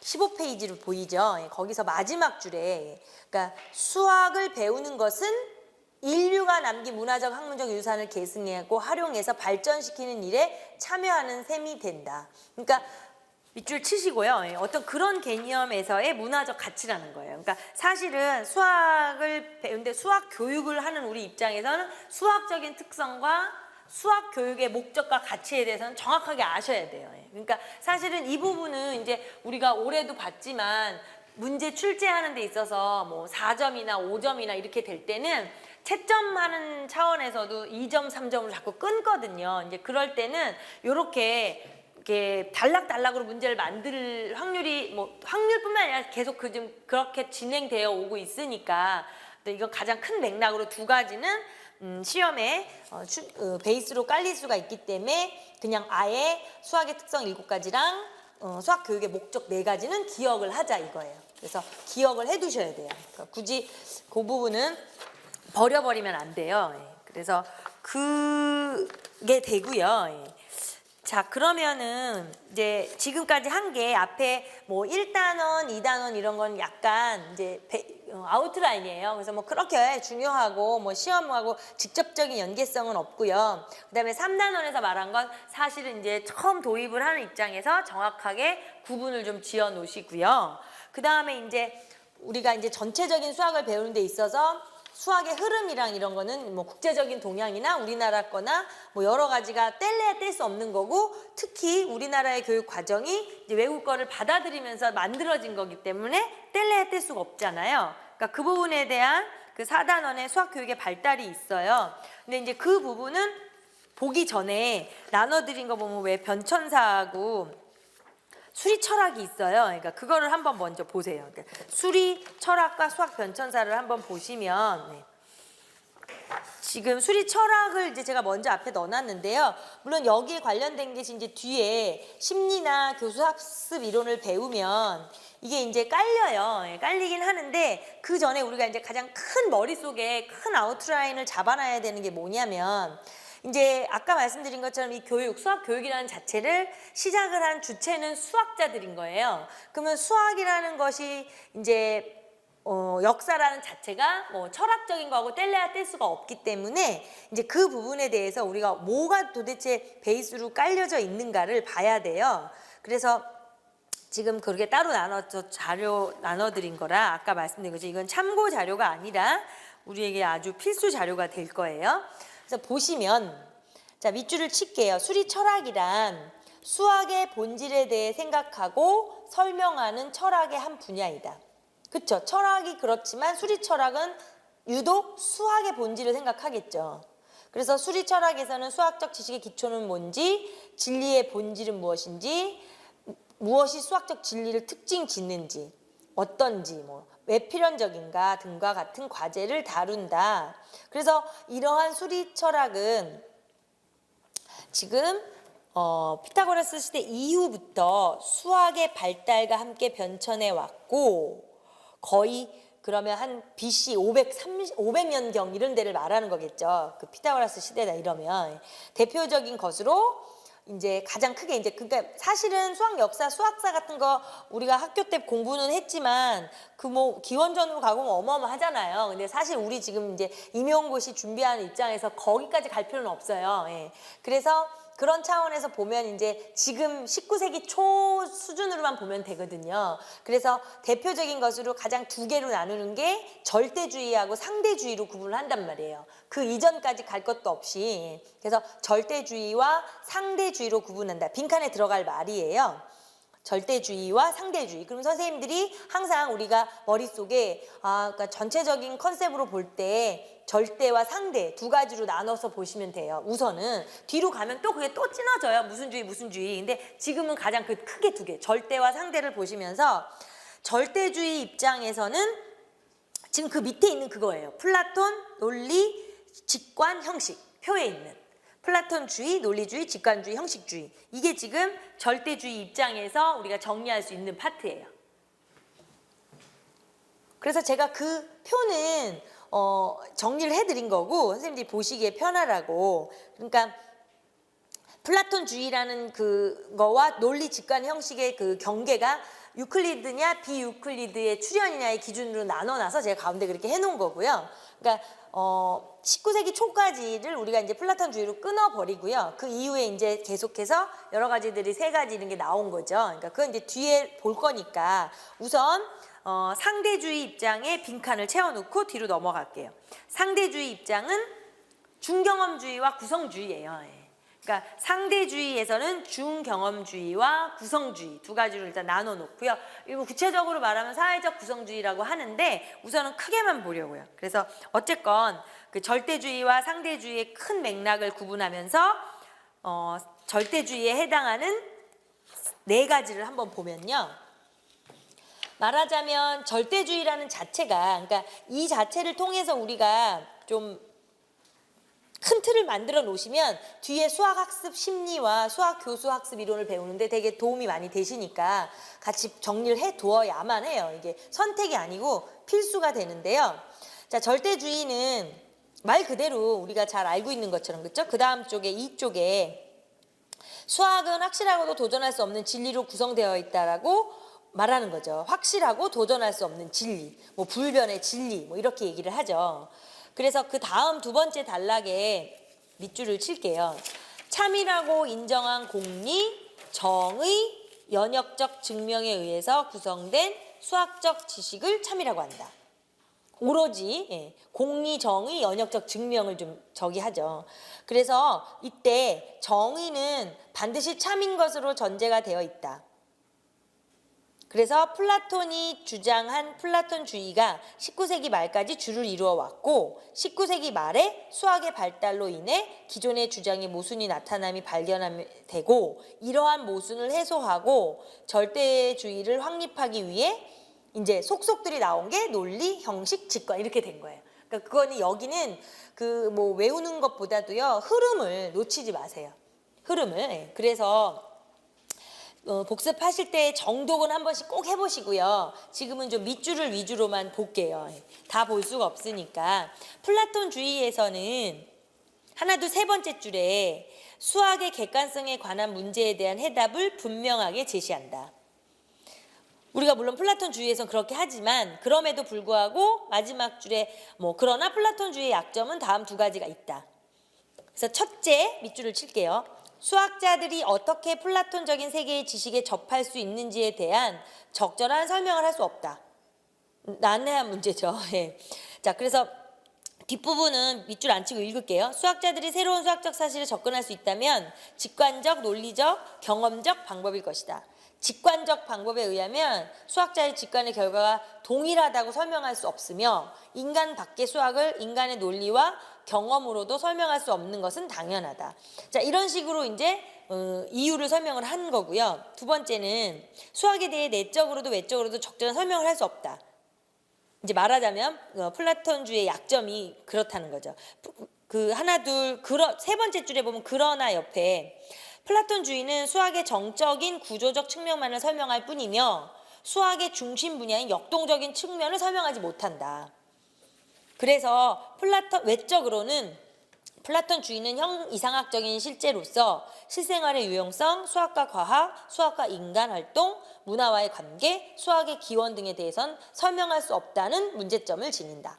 그래서 제가 처음 말씀드린 것처럼 흐름만 놓치지 않으시면 돼요. 절대주의에서 플라톤주의가 하는 역할이 이랬었는데 두 가지의 문제점이 발생을 하면서 결국에는 그러한 것들을 보완하기 위해서 나온 게 직관 논리 형식이다. 이렇게 보시면 되거든요. 그래서 3페이지 보시면 논리주의에 대해서는 논리주의는 수학의 무모순성을 확립하기 위하여 수학을 논리학의 한 분야로 보는 것이다. 그래서 이제 이것이 생겨나게 됐고 그냥 그건 그렇게만 우리가 놓치지 않으면 돼요. 그래서 논리주의는 아까 두 가지의 문제점 때문에 생길 수밖에 없는 거죠. 그러다가 직관주의로 넘어가서 볼게요. 직관주의에서는 하나, 둘, 셋, 네 번째 줄에 직관주의에 의하면 어떤 수학적 실체가 존재함을 증명하기 위해서 그 실체가 존재하지 않는다고 가정한 후에 모순을 끌어내는 것으로는 충분하지 않으며 유한번으로 건설될 수 있음을 밝혀야 된다. 그러니까 쉽게 말하면 직관주의는 말 그대로 직관적인 관점을 그러니까 중요시하는 거잖아요. 그러니까 이제 이런 것들이 계속 나타나니까 이게 사실은 거의 불가능한 거잖아요. 그러다 보니까 뭐 마지막 줄에 보시면 직관주의 마지막에서 두 번째 줄 직관주의자는 보편적으로 받아들이는 배중률을 부정을 하고 이 사고에 의하면 대부분의 수학자들에게 소중한 것이 너무 많이 희생이 된다. 그러나 아직까지 직관주의에는 모순이 나타나지 않는 것으로 알려져 있다. 그러니까는 말하자면은 뭐 여기 위에서 보편적으로 받아들이는 배중률을 부정을 한다는 거죠. 그러니까 말하자면 배중률은 어떤 명제하고 명제 부정 둘 중에 하나는 꼭 참이다. 이게 배중률이잖아요. 그러니까 P와 그러니까 말하자면 뭐 우리 명제로 말하면 명제가 있거나 그러면 이렇게 이게 둘 중에 하나는 참이라는 거잖아요. 그러니까 모순율은 명제와 명제 부정, 그러니까 P와 나P가 동시에 참일 수는 없다는 건데 배중률은 동시에 참여도 되고 하나만 참여도 되고 오화의 개념이니까 그냥 그런 개념이에요. 근데 직관주의자들은 이제 그런 거는 인정을 하지 않았다는 거죠. 그러니까 뭐 그건 그렇게 그냥 받아들이면 돼요. 우리가 지금 중요한 건 직관주의가 뭐고 논리주의 이걸 얘기하는 게 아니고요. 수학에 대한 어떤 베이스에 깔리는 철학에서 절대주의하고 상대주의를 논해야 되는데 그 절대주의의 근간이 되는 게 플라톤주의부터 해서 모순이 발생을 하니까 논리주의가 나왔고 거기에 또 논리주의가 발생을 하다가 직관주의가 나오고 직관주의가 가다가 형식주의까지 가는 그 흐름을 놓치지 않는 거지. 우리가 지금 수리 철학을 논하는 게 아니기 때문에 그 깊게 들어가실 필요가 없어요. 그러면 헷갈려서 안 돼요. 그래서 결국에는 형식주의로 가면 이러다 보니까 당연히 이제 직관주의만을 또 강조하다 보면 거기서는 유한적인 거에서만 봐야 우리가 직관이 되니까 불가능한 게 많잖아요. 그러다 보니까 이제 형식주의의 첫 번째 줄을 보면 형식주의는 수학의 무모순성을 입증하기 위한 것으로 수학의 형식적인 기호 체계와 관련이 있다는 것이다. 그래서 가급적이면 모든 걸 기호로 만들어서 형식화 시키다 보면 모순에 대한 부분을 조금 가만히 될 수 있잖아요. 이제 그러다 보니까 그런 게 발전은 생겨나게 됐겠죠. 그러니까 제가 다시 말씀드리지만 흐름을 놓치면 안 된다는 거예요. 그래서 그냥 뭐 상식적으로 뭐 앞에 표 보시면서 나중에 뭐 대표적인 학자 정도만 그냥 봐두시면 돼요. 뭐 논리주의에서 뭐 외쳤던 사람들, 뭐 직관주의를 말했던 사람들 이런 것들 그냥 대표 학자를 제가 하나씩 써놨거든요. 그러니까 그 정도만 보시면 되고요. 자, 그렇게 하다 보니까 결국에는 이제 사실은 우리가 그러면 실질적으로 우리 수학 교육 이론하고 많이 관련된 거는 절대주의에서는 별로 발생을 할 수가 없어요. 너무 예전 거이기 때문에. 그래서 사실 우리는 상대주의에 좀 더 관심을 가져요. 그래서 4페이지에 상대주의를 보시면 그 안에 이제 준경험주의하고 구성주의에 대해서 논했어요. 그래서 어차피 준경험주의는 뒤로 갈 때 라카토스에 대해서 자세하게 공부를 하기 때문에 다루겠지만 그때는 라카토스가 주장한 그 부분을 아주 구체적으로 다루어서 우리 교수학습 현상이랑 짬뽕을 짓는 것이고 지금은 그냥 준경험주의에 대한 것들을 이러하다는 걸 한번 보는 거예요. 그러니까 어차피 라카토스에 대해서 할 때 준경험주의가 또 나오지만 그때는 준경험주의에 대한 걸 배우는 게 아니라 라카토스의 이론에 대한 걸 배울 거니까 지금은 이렇게 그냥 몇 가지 밑줄 치면서 좀 볼게요. 그러니까 준경험주의에 대해서 논하려면 사실은 또 경험주의를 뺄래야 뺄 수가 없어요. 그래서 경험주의자는 수학적 진리가 경험적 일반화라고 소개를 하였고, 다음에 대해서 얘기할 수 있는 게 뭐냐면 수학의 여러 개념이 어떠한 것을 갖고 있고 수학의 진리들은 물리적 세계의 관찰로부터 파생된 뭐를 갖고 있다. 그러니까 이게 뭐냐면 경험주의자들이 소개한 부분이라 수학의 여러 개념은 경험적인 기원을 갖고 있다는 거예요. 그러니까 경험적인 기원이에요. 그러니까 사람들이, 그러니까 학자들이 사실은 하나하나 다 경험 속에서 뭐 이론을 이제 힌트를 얻어내고 찾아냈겠죠. 그래서 경험주의자들은 그런 얘기를 한다는 거예요. 그래서 경험적인 기원을 갖고 있고, 그 다음에 아까 물리적 세계의 관찰로부터 파생된 거. 그러니까 약간 관찰로부터 계속해서 하나씩 법칙을 찾아냈겠죠. 그러니까 이거는 경험적인 하나의 타당성이 되겠죠. 그러니까 이러한 것들을 주장을 하는 경험주의자들의 논리의 근간을 두고 다시 준경험주의로 가게 되는 것을 보는 거예요, 지금. 그래서 첫째 쫙 밑줄을 치면 대부분의 수학적 지식은 경험적 근거와는 반대로 이론적 근거에 의해서 인정이 된다. 둘째, 수학은 매우 추상적이어서 수많은 개념들의 기원은 물리적 세계의 관찰에 있는 게 아니라 이전에 형성된 개념들에 의존을 한다. 그러니까 경험주의자들이 주장했던 거하고 지금 상충이 나잖아요. 두 가지가. 그러니까 라카토스가 이러한 경험주의를 수학 형성에 접목시켜 준경험주의를 수리 철학으로 개발하였다. 그 소리예요. 그러니까 흐름을 놓치지 마시라는 거예요. 경험주의에 주장하는 바를 봤더니 그렇지만 경험주의에서 외치는 거에 대한 반대 의견이 대두되면서 라카토스가 그걸 해서 준경험주의라는 걸 했다. 그 소리예요. 그러니까 밑줄을 딱 칠게요. 준경험주의는 수학의 실제성을 강조하는 수리 철학의 새로운 분야이다. 수학의 실제성이요. 실제성. 예. 이 관점에 의하면 수학은 수학적 문제를 다루는 사람들 사이의 대화이며 수학자들은 오류를 범할 수 있으며 그들의 산물들, 뭐 개념, 증명 이런 것들 있죠. 산물들은 결코 최종적이거나 완벽하다고 할 수 없다. 오히려 엄밀한 변화의 기준이나 새로운 도전 또는 수단이 발생함으로써 재논의를 요구할지도 모른다. 사실 그래서 우리가 지금 수학을 가르치는 데 있어서 라카토스의 뭐 증명 반박에 대한 게 잘 나오는 이유가 뭐냐면요. 지금 이건 되게 중요한 거죠. 그 당시에 이렇게 절대적으로 말을 하던 그런 어떤 학자들에 대해서 사실 여기에서 우리가 수학자들이 오류를 범할 수 있다라는 자체만으로도 되게 어떤 혁명적인 일이기 때문에 근데 그것 때문에 엄청나게 또 발전을 하게 되는 거니까 그래서 요 라카토스가 주장한 요 부분에 대한 증명이라든가 거기에 관련된 부분이 출제가 많이 되는 거예요. 그러니까 우리는 그런 관점으로 봐야 돼요. 여기는 그럼 왜? 여기는 출제가 잘 돼. 그렇게 봐야 되고요. 자, 그 다음에 라카토스가 주장한 준경험의 특징을 좀 간단히 보면 첫째, 수학적 지식 오류가 가능하다. 지금 얘기했지만요. 그 다음에 다음 장에 보시면 둘째, 수학은 가설적 영역이다. 그 다음에 셋째, 역사가 중심이다. 넷째, 비형식적 수학의 중요성이 강조된다. 다섯째, 지식창조의 이론이 포함되어 있다. 이게 이제 라카토스가 이제 약간 주장을 하는 것들이니까 그런 거는 잘 읽어보시고요. 그래서 우리는 흐름을 놓치지 말자 그랬어요. 그래서 중요한 게 뭐냐면 이러한 것들로 가다가 이제 구성주의에 대해서 이제 살펴보면 지금 구성주의라는 용어가 사실은 정확하진 않아요. 그렇죠? 뭐 발생이 뭐 인식론이라는 것도 있고 여러 가지가 있지만 사실 그건 다 뒤에서 만들어낸 얘기고요.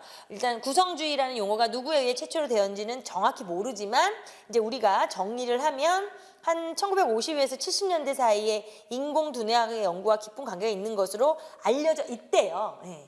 그래서 밑줄을 칠게요. 수학교육계의 경우 수학적 지식은 교사로부터 학생에게 전달되는 게 아니라 학생 스스로 구성해야 한다는 것이 이제 1980년대 이후에 되게 보편적이 된 거죠. 보편적으로 받아들여지면서 구성주의를 수학교수 학습의 배경 이론으로 탐구하기 시작했다. 그러니까 사실은 이제 잘은 모르겠지만 이제 80년대 이후에는 그렇게 됐고 역사를 추정을 해본 결과 뭐 한 1950, 70년대 인공두뇌학 같은 데서 그러지 않았나 싶고 이제 더 그 전으로 가면 이제 우리가 인식론에서 좀 근간을 두지 않았냐 이런 얘기를 해요. 근데 일단 중요한 건 라카토스의 준경험주의하고 구성주의가 그럼 출제가 잘 되는 이유는 지금 구성주의는 지금의 우리의 이제 교육 현장에서 많이 주장을 물론 80년대 이후부터 계속 그랬지만 계속해서 우리가 외치는 것들이 이제 뭐 이렇게 일방적인 수업, 주입식 교육 이런 것이 아닌 전달적인 것이 아닌 양방향 수업, 그렇죠? 학생 스스로 하는 거, 뭐 문제 해결 이런 거하고 짬뽕이 되면서 구성주의가 중요하게 여겨지고 있는 거예요. 그러니까 출제는 당연히 잘 되는 거예요.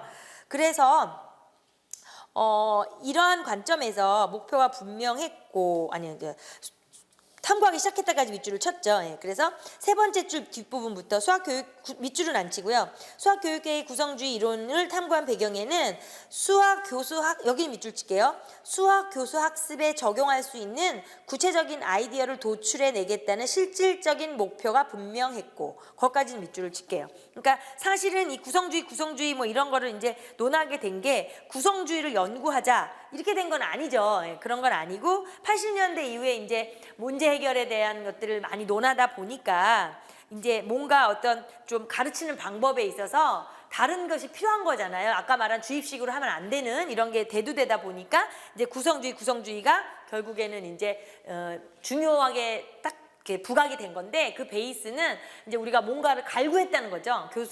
새로운 방법을 찾아내자 이래서 사실은 목표가 있었기 때문에 그렇지 않았느냐 이제 이런 뜻이에요.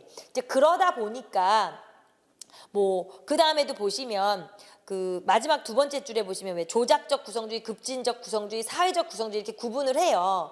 그러니까 조작적 구성주의는 피아제 이론이고 뭐 급진적 구성주의는 글라저스펠트고 사회적 구성주의는 어니스트 이론의 중심을 둔다고 우리가 지금 후세에서 정리를 하고는 있지만 또 급진적 구성주의는 조작적 구성주의를 보완하는 거고 사회적 구성주의는 급진적 구성주의를 약간 이렇게 보완하는 거라고 얘기를 하기는 해요. 근데 사실 이 구성주의에 대해서 뭐 딱히 그렇다 저렇다 이렇지는 않는다는 거예요. 그래서 우리가 이제 굳이 그렇게 구분을 하기는 하지만 사실은 뭐 어느 걸 이렇게 막 무자르듯이 자를 수가 없어요, 이거를. 그래서 그냥 이제 사실은 이제 가장 최근에 그래서 사회적 구성주의에 우리가 포커스를 맞춰서 교수 학습을 하는 것 뿐이지 여기는 우리 이제 후세의 사람들이 이렇게 딱딱 정리를 해놓은 거지 그럼 뭐는 어느에 포함되고 뭐는 어느에 포함되다 이렇게 말하기가 그래요. 그러니까 지금 제가 말씀드리는 건 수학교육의 베이스에 깔린 이론은 거의 다 그래요.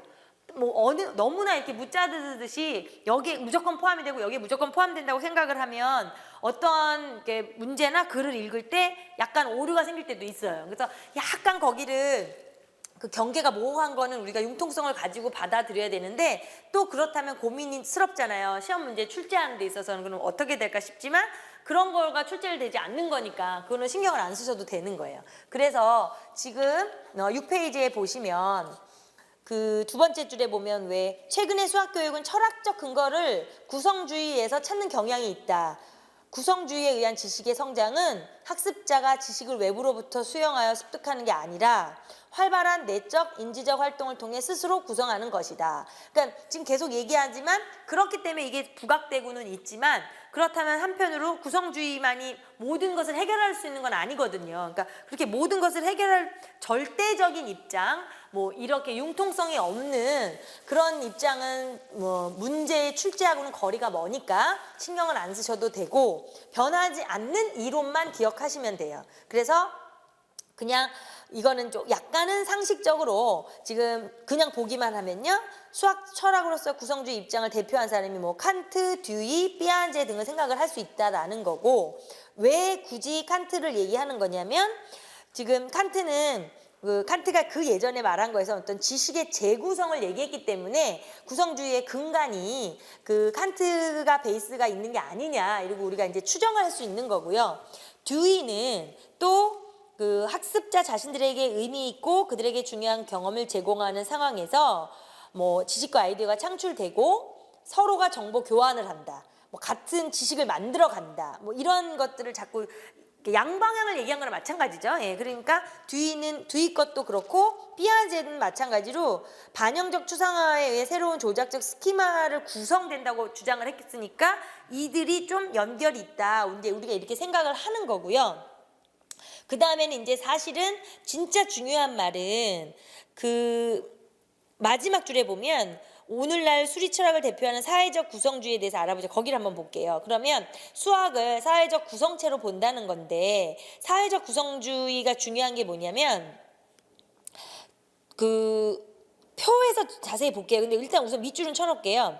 사회적 그러니까 두 번째 마지막에서 세 번째 줄 끝부분에 또 옆에 보면 사회적 구성주의는 준경험주의가 취하고 있는 오류 가능성의 인식론을 받아들이며 수학적 지식과 개념은 발달하고 변화한다는 견해를 받아들인다. 그걸 밑줄 쳐놓으시고요. 이건 좀 중요한 부분이에요. 우리가 이제 흐름을 놓치지 않아야 될 때 준경험주의에서 사회적 구성주의로 넘어올 때 이 사회적 구성주의를 이제 마지막 구성주의에서 이제 그 정리한 거라고 생각을 하시면 되거든요. 그럴 때 이제 준경험주의에서 왔기 때문에 이어오기 때문에 거기에 오류 가능성이랑 또 어떤 수학적 지식이나 개념 자체가 사실은 오류가 있으면 수정할 수 있는 거잖아요. 그래서 발달하고 개념 변화한다라는 걸 우리가 인정을 한다는 거기 때문에 되게 중요한 거고요. 그래서 마지막 줄 끝에 사회적 구성주의는 처방적이 아니라 기술적인 수리 철학이다.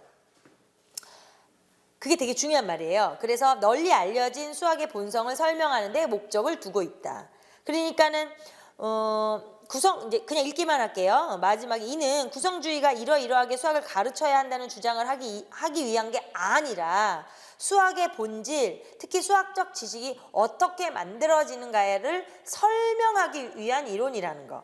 이 부분도 되게 중요한 거예요. 그러니까 우리가 자칫 잘못하면 구성주의라고 하면 아까 말씀드린 것처럼 이제 학생들이 스스로 뭔가를 구성을 해야 되고 우리는 이렇게 가르쳐야 된다 이렇게 자꾸 그런 식으로 접근을 하다 보니까 우리 머릿속에도 구성주의 하면 학생들을 이렇게 가르치란다는 거기에 초점을 맞추는 이론은 아니에요. 사실은. 그러니까 베이스에는 더 깊게 어떤 수학적인 본질적인 거를 그 수학 지식이 어떻게 만들어지는가에 대해서를 설명을 하기 위한 거에서 그 중에 그냥 어떤 하나의 방법이 구성주의가 된 거지 구성주의 스타일로 해서 막 애들을 교육하자 이런 건 아니거든요. 그러니까 교육을 하는 방법은 구성주의가 됐든지 뭐가 됐든지 그건 중요한 건 아니라는 거예요. 수학의 본질을 어떻게 설명할 거냐가 중요하다는 거니까 그거를 오해하면 안 되거든요.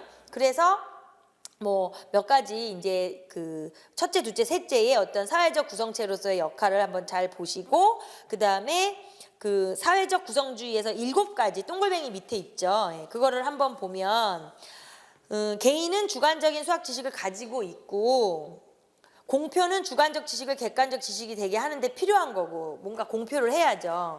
라카투스의 발견수를 거쳐서 공표된 지식은 결국엔 객관적인 지식이 되고 그 다음에 이 발견술이 객관적 규범에 의존을 하다 보니까 이제 공표된 수학 지식을 비판하기 위해 객관적 증거는 수학뿐 아니라 언어적 객관적 지식에 근거를 하고 결국엔 내면화가 주관적인 것 수학 지식이 내면화가 되고 재구성이 된 객관적 지식이 되고 그 다음에 개인의 기여는 사회적 지식을 증가하거나 재구성하거나 뭐 재생산할 수 있다는 7가지의 이 순환 그 룰이 있는데 이 부분은 이제 라카투스 이론을 할 때 표를 통해서 할 거라 여기를 지금 뭐 너무 뭐 외워야 된다 이런 뜻은 절대 아니에요. 여기는 그냥 흐름을 보시는 거고요.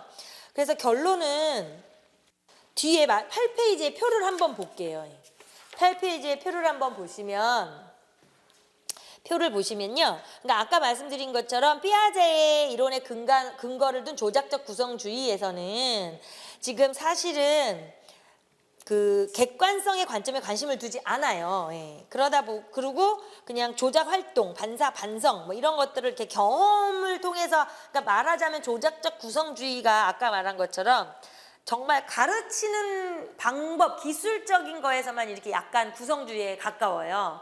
그러다 보니까 이것을 보완하기 위해서 아까 글라저스펠트의 급진적 구성주의가 나온 거라 그랬잖아요. 그러니까 급진적 구성주의는 근데 또 위험한 게 좀 위험해요. 이건 좀 급진적 구성주의란 어떠한 수학적 지식은 경험 세계와의 대화를 통한 인지 과정을 기반으로 개인에 의해 구성되는데 그 타당성은 수학자들의 합의에 의해 인정이 된다. 그래서 상당히 반객관적이에요, 이게. 그렇기 때문에 이건 오래 가지 못했죠. 그래서 그거에 플러스 보완이 돼서 사회적 구성주의로 가는 건데 이 사회적 구성주의에서는 전통적 의미의 지식의 객관성은 부정을 하지만 지식의 객관성을 사회적 합의, 예, 거기에 동글뱅이를 쳐놓으시고 사회적 합의로 대치를 한다. 그래서 결국엔 주관적 지식하고 객관적 지식의 변화를 인정하는 게 아까 동글뱅이 7가지에서 공표를 하고 공표했을 때 주관적인 게 객관적으로 되고 이런 순환의 과정을 거치는 거예요. 그러니까 지금은 이 각각의 구성주의에 대해서 하나하나의 내부적인 내용에 연연하지 마시고요. 전체적으로 그냥 절대주의와 상대주의를 두고 볼 때 절대주의에 해당하는 것도 뭐뭐뭐뭐, 상대주의에 해당하는 준경험주의, 그다음에 구성주의가 있는데 이 구성주의에 대해서는 크게 볼 때 이렇게 3가지가 있지만 사실은 이제 우리가 다루게 될 사회적 구성주의에 대해서는 뒤에 구성주의가 나올 때 다시 할 거다. 이렇게만 딱 정리를 하시면 돼요. 그러니까 여기에 너무 막 이렇게 디테일한 거에 연연하지 않으셔도 되고요. 자, 여튼 그래서 지금 이 철학을 따로 한 이유는 그 철학적인 흐름하고 그다음에 그 뒤에 지금 수학교육의 발달이라는 걸 제가 표로 만들어 놓은 게 또 있어요. 근데 그 표는 약간 옆에 두시고 조금 그러면 쉬었다가 그 교재의 수학교육의 발달을 본 다음에 그 표를 보면 이제 순서가 잡혀서 그걸 외울 수가 있거든요. 그러니까 일단 조금만 쉬었다가 할게요.